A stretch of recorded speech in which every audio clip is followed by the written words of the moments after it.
तो कुरान मजीद में वो लिखा है, अल्लाह ताला ने कहा है कि जो लोग हिदायत पाना नहीं चाहते उनको आप छोड़ देते हैं ढील। इसीलिए मैं आपको कह रहा हूँ कि आपने कुरान पूरी नहीं पढ़े हैं। तो यहाँ तो साफ लिखा आ रहा है कि जिसे अल्लाह रास्ता दिखाता है। यहाँ पे ये नहीं लिखा है कि वो बंदा नहीं चाह रहा था इसीलिए हम छोड़ दिए। जैसे ये थोड़ी है कि भैया मैं खाना नहीं खाना चाह रहा हूँ, अब जैसे आपका बच्चा कहे कि मैं खाना नहीं खाऊंगा पापा, उसे जबरदस्ती खिलाएंगे क्योंकि आप जानते हैं कि खाना खाने के क्या फायदे हैं। अगर आप कहेंगे कि नहीं मेरा बेटा खाना नहीं चाह रहा था मैं उसे छोड़ दिया, तो आप एक अच्छा पिता नहीं कहलाएंगे, दयावान नहीं कहलाएंगे, पता है कि दयावान नहीं कहलाएंगे, तब आप वो जैसे कि अब उसी चीज को मैं थोड़ा सा अलग तरीके से बता रहा हूँ कि जैसे समझ लीजिए कि कोई रास्ता है, ठीक है,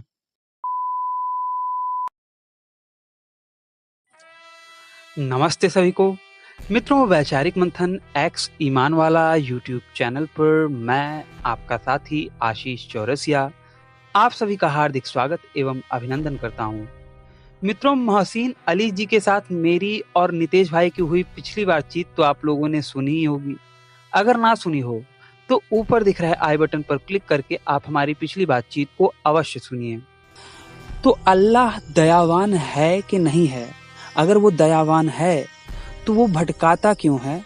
इन्हीं सब विषयों पर हमारी आज की चर्चा कंटिन्यू आगे बढ़ती है और वही चर्चा आज मैं आप लोगों के समक्ष लेकर आया हूं। आप सब भी सुनिए एवं निर्णय लीजिए।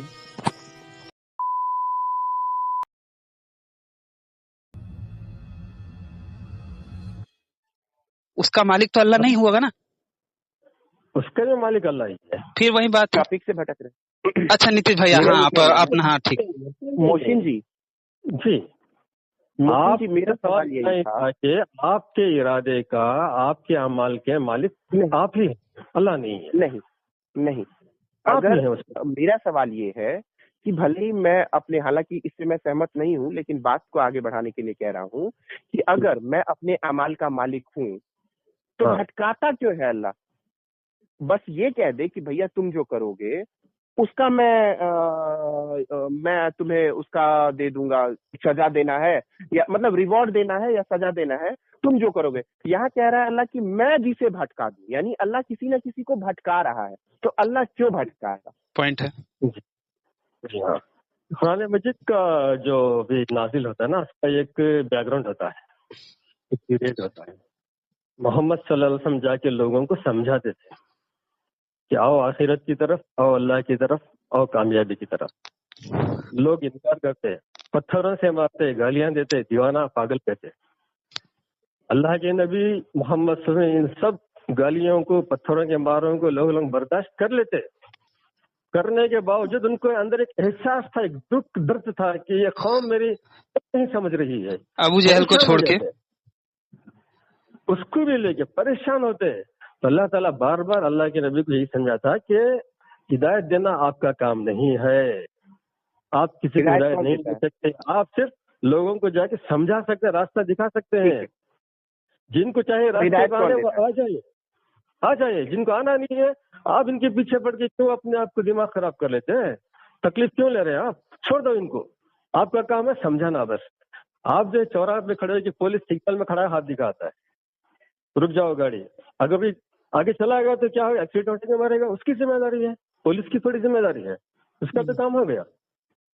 ऐसा ही है यहाँ, हिदायत अल्लाह के नबी का काम नहीं, किसी इंसान का काम नहीं हिदायत देना। तो किसका काम है? अल्लाह का, अल्लाह उन्हीं को देखता है जो पसंद। हिदायत किसका काम है?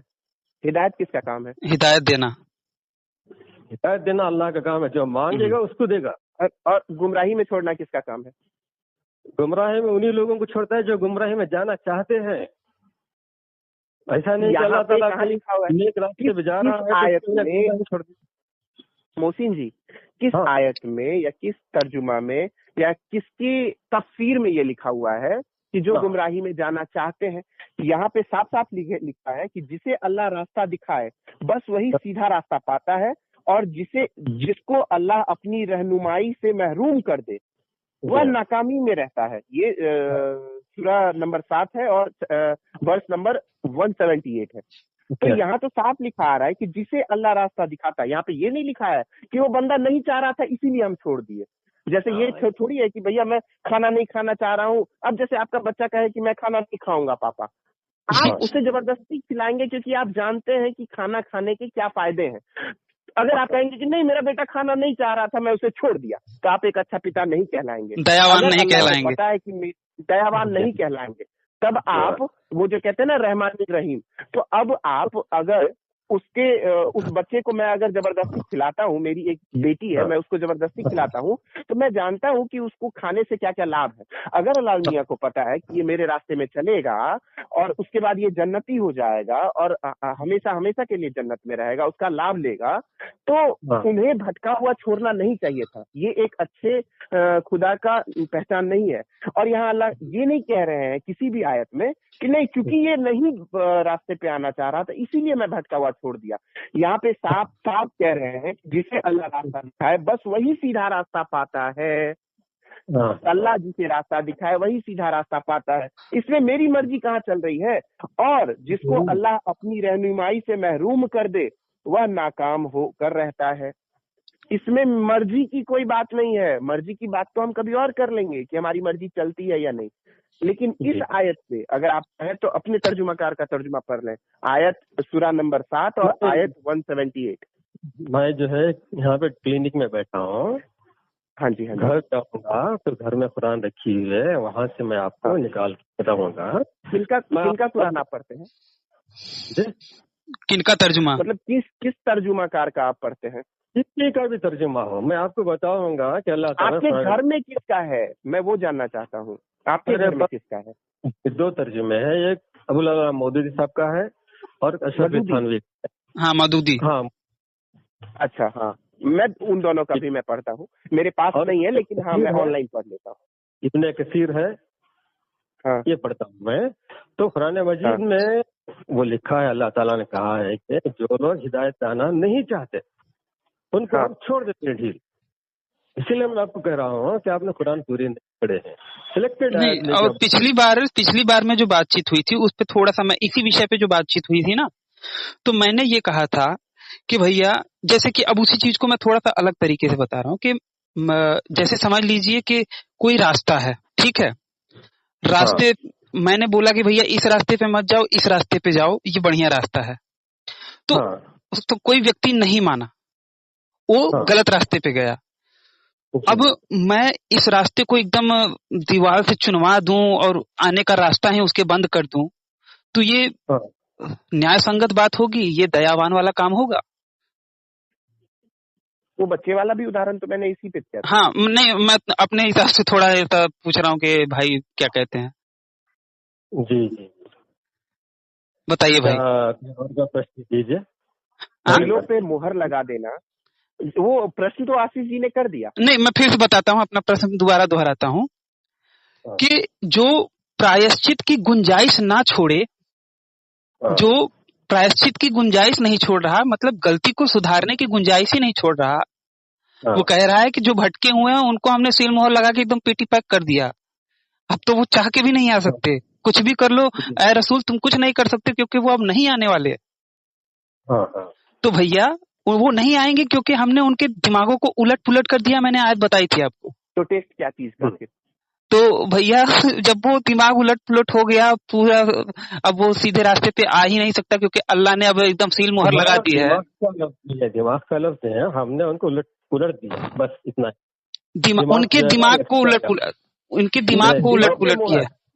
दूसरे के तर्जुमे में देखा, दिमाग का लफ्ज़ नहीं है वहाँ पर, हमने उनको उलट दिया, दिलों पे मुहर लगा दिया। मुहर लगा। जो उलट पुलट से क्या मुराद है? उलट पुलट से क्या मुराद है? वो जो है ना, वो उनके शरीर को, उनको हमने शरीर को उलट पुलट कर दिया है। नहीं वहाँ मुनाफिकीन का जिक्र आ रहा है। मेरे भाई उलट पुलट से मुराद क्या है, आप मुझे वाज़ेह कीजिए। मैं समझा रहा हूँ ना, उलट दिया मतलब जिस रास्ते से वो आए थे ना पहले, उलट नहीं आया, उलट पुलट आया है।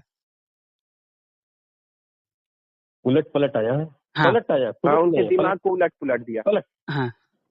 पलट दिया यानी उल्टा फेर दिया। उर्दू में तर्जुमा उसको उल्टा किया, फिर पलटा कर दिया। उल्टा फेर दिया यानी पीछे चले गए। देखिए उलट पुलट का मतलब सीधा सीधा आता है कि अस्त व्यस्त कर दिया है। उर्दू में क्या है उसका तर्जुमा यही है। मैं हिंदी में बता रहा हूँ। है वो मुनाफिकीन का जिक्र है। इस्लाम में आने के बाद मुसलमानों में रह के धोखाबाजी कर रहे थे लोगों को। नहीं वो कहानी छोड़िए, मैं जो बता रहा हूँ, जैसे कि आप मेरे उदाहरण को नहीं समझे, जो मैं एग्जांपल दिया कि भैया कोई व्यक्ति जा रहा है किसी रास्ते से, दो रास्ते हैं, आप जानते हो कि भैया अच्छा रास्ता कौन है, आपने अच्छा रास्ता बताया कि भैया ये सही रास्ता है, ये गलत रास्ता है, लेकिन सामने वाला गलत रास्ते पे गया, तो अब आप उसको आने ही ना दो, आप एकदम चुनवा दो, दीवार लगा खड़ी करवा दो और रास्ता पूरा रास्ता वो कर दो। अल्लाह ताला बार बार उनको तौबा करने का मौका देता है। अल्लाह ताला तब ये क्यों कहता है कि भैया वो वापस सही रास्ते पे आ ही नहीं सकते? आ सकते, दिलों पे मुहर लगा दिया है। आगे पीछे नहीं पढ़ते ना आप आगे पीछे का पढ़ के बताइए, आगे पीछे ऊपर नीचे दाएं बाएं अगल बगल। उसी आयत को मैं पढ़ के बाद में दिखा, मेरे पास कुरान नहीं है ना, बोल रहा ना मैं, आपके पास है ना, आप पढ़ के दे 2-4 आयत पहले। एक नहीं बता रहा हूँ मैं, और कई सारे ऐसे बता सकता हूँ, ऐसे सैकड़ों है भाई। तो मरते दम तक भी तौबा का रास्ता खुला रखा है, जब चाहे वो तौबा करके इंसान अपने गुनाहों को माफ करके इस दुनिया से इंसान के चाहे से नहीं होगा, इंसान के चाहे से नहीं होगा। आप जो कह रहे हो कि जब चाहे वो इंसान, लेकिन ऐसा नहीं है। हर जगह पे अल्लाह कह रहे हैं कि अल्लाह जिसे चाहे हिदायत दे, अल्लाह जिसे चाहे गुमराही में छोड़ दे। अल्लाह के चाहने पे चीजें होंगी, ना कि हमारे चाहने पे। हाँ भैया, मैं बोल रहा ना, मोहम्मद सल्लल्लाहु अलैहि वसल्लम लोगों के लिए बहुत परेशान रहते थे, दावत पहुंचाने के बाद लोग नहीं मान रहे हैं, तो उनके लिए बार बार अल्लाह कह रहा है कि आप उस समय काल परिस्थिति की मत बात कीजिए, मैं कह रहा हूँ कि कुरान के आधार पे बताइए ना। ये परिस्थिति तो आज भी हर जगह पे वही है, दीन की दावत वाला। देखिए, मोहम्मद रसूलुल्लाह सल्लल्लाहु अलैहि वसल्लम के चचा थे एक,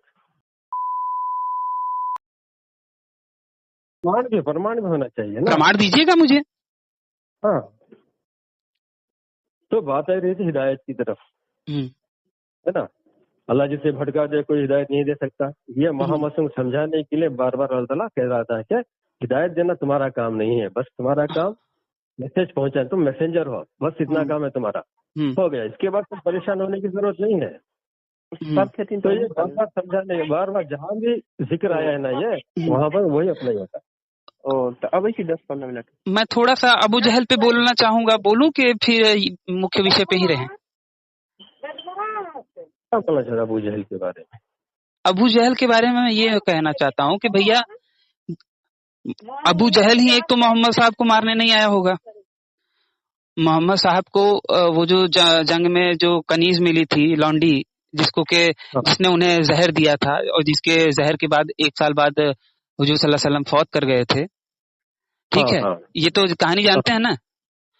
तो देखा जाए तो जिसने मारा उसको लानत भेजने के लिए डेडिकेटेड एक सूरा बनाए होते। अबू जहल पे विशेष कृपा क्यों?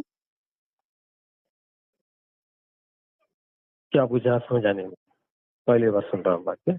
नितेश भाई आप बताएं थोड़ा सा, जो मैंने पूछा आप थोड़ा सा समझाएं वही चीज, अगर आप अच्छे से। मैंने गौर नहीं किया, मैंने गौर नहीं किया। मैंने कहा कि अबू जहल ने मारने का प्रयास किया था, इसलिए पूरी एक सूरा नाजिल हो गई उसको लानत भेजने के लिए, प्लस बंदों से भी लानत भिजवाई जा रही है। तो जिसने हुजूर सल्लल्लाहु अलैहि वसल्लम को जहर देके मारा था, ठीक है, उसके ऊपर तो बाकायदा फिर एक अच्छी खासी सूरा बननी चाहिए। अबू जहल पे विशेष कृपा क्यों? और तो उसकी जोरू पे विशेष कृपा क्यों?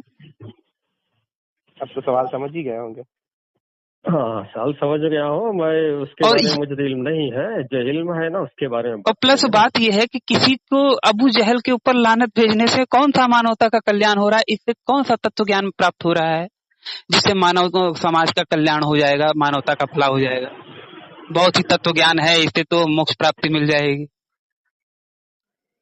हाँ, बात आ रही थी हिदायत की बात, फिर कहीं से कहीं चले गए ना, भटक गए ना विषय से हम। नहीं, इसलिए मैंने आपसे पूछा कि मैं अबू जहल के बारे में बोलूं कि नहीं, तो आपने कहा कि बोलिए। डॉक्टर साहब ने सवाल ये किया था कि कुरान मजीद में कहाँ पर है, आप बताइए कि जो लोग बुरे रास्ते पे जाना चाहते हैं या भटकना चाहते हैं उनको अल्लाह ताला कहाँ भटकने छोड़ता, कहाँ आया था, दिखाओ बोले।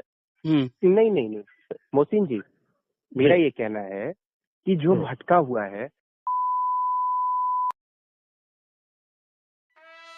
तो बस मित्रों, आज का हमारा ये वीडियो यहीं पे समाप्त होता है। मित्रों, जैसा कि आप लोग जानते हैं कि हमारा ये चैनल डीमोनेटाइजेशन की मार झेल रहा है। हर एक वीडियो पे आए दिन डीमोनेटाइजेशन आ जाता है। तो अगर आप हमारे चैनल को आर्थिक सहायता देना चाहते हैं तो स्क्रीन पर दिख रहे QR कोड पर आप हमें आर्थिक सहायता कर सकते हैं। इससे मुझे मेरा ये कार्य जारी रखने में सहायता मिलेगी। और अगर आप सक्षम नहीं हैं तो कोई बात नहीं, कम से कम इस वीडियो को अपनी मित्र मंडली में ज़्यादा से ज़्यादा शेयर अवश्य करें। हो सकता है इससे हमारा कोई भाई या बहन अधर्म में जाने से बच जाए। इससे भी धर्म की बड़ी सहायता होगी। तो इस वीडियो को अंत तक देखने के लिए आप सबका बहुत बहुत धन्यवाद। नमस्ते जी, जय श्री राम, जय माँ भारती। देखिए, मोहम्मद रसूलुल्लाह के चचा थे एक, अबू तालिब। हाँ, अबू तालिब, उनको हिदायत नहीं मिला। बहुत कोशिश की उनको। ये कहानी तो हम पहले भी सुन चुके हैं ना मोहसिन जी, आपने पहले भी बता दिया। तो इस पे देखेंगे तो भैया अबू जहल भी उनके चाचा थे। अबू जहल भी उनके चाचा थे जो कि सही रास्ते पे नहीं आए, तो बाकायदा उनको गाली देने के लिए कुरान में एक आयत भी डाल दी, सूरा भी डाल दी अबू जहल को डेडिकेटेड कि भैया इसको पूरा भला कहो। और इससे भी मन नहीं भरा तो अपने बंधु से भी उस पे क्या नाम से लानत भिजवाते हैं, लानत नमाज में। ये सुनिए, जब उनके चचा ईमान नहीं थे तो अल्लाह के नबी से बहुत तकलीफ हुई, बहुत दिन गमगीन थे, वो परेशान थे, गम में मुब्तला थे, इसीलिए कहे गाली दो।